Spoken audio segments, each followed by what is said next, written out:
আসসালামু আলাইকুম। আজকে আমি আপনাদের সাথে শেয়ার করব ডিম আর ময়দার মজাদার পিঠার রেসিপি। বিকালের চায়ের সাথে এই পিঠাটা বানিয়ে খেলে বিকালের আড্ডা কিন্তু অনেকটাই জমে যাবে। আর এই পিঠাটা এইভাবে বানালে সবাই কিন্তু অনেক খুশি হবে। আর এই পিঠাটা খেতে কিন্তু অনেক মজাদার। আমি এই পিঠাটা মাত্র একটা ডিম দিয়ে বানিয়েছি, তাই আমি প্রথমে একটা ডিম বাটিতে ভেঙে নিচ্ছি।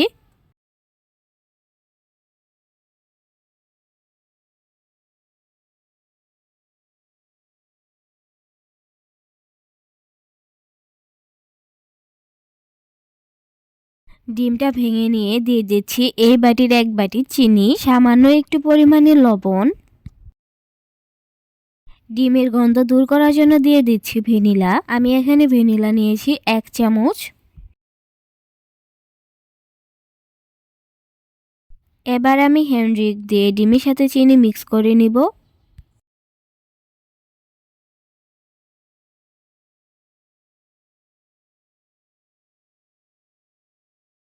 ডিমের সাথে চিনি মিক্স করা হয়ে গেলে দিয়ে দিব এই বাটির এক বাটি ময়দা।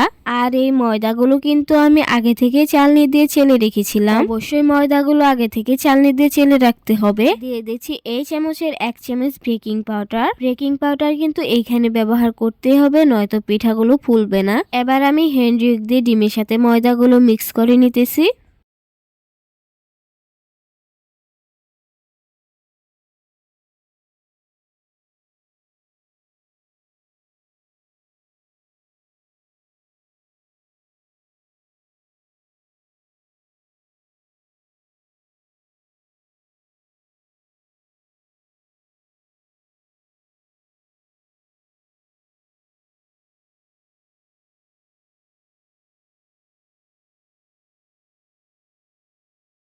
ডিমের সাথে ময়দাগুলো মিক্স করা হয়ে গেলে দিয়ে দিব আধা গ্লাস দুধ। আমি এখানে অল্প অল্প করে দুধ দিয়ে ময়দাগুলো দুধের সাথে মিশিয়ে কম ঘনত্বের একটা পিঠার ব্যাটার বানিয়ে নিচ্ছি।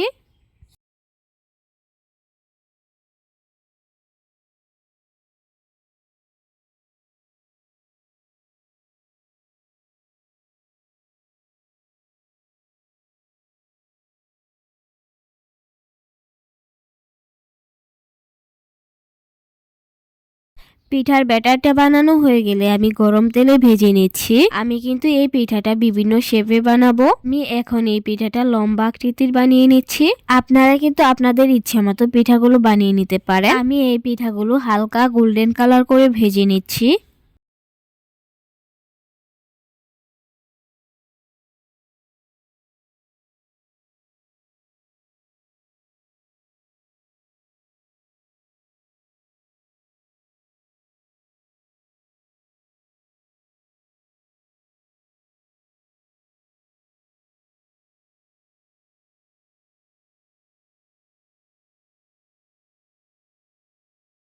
দেখতেই পাচ্ছেন আমি বিভিন্ন রকমের পিঠা বানিয়েছি।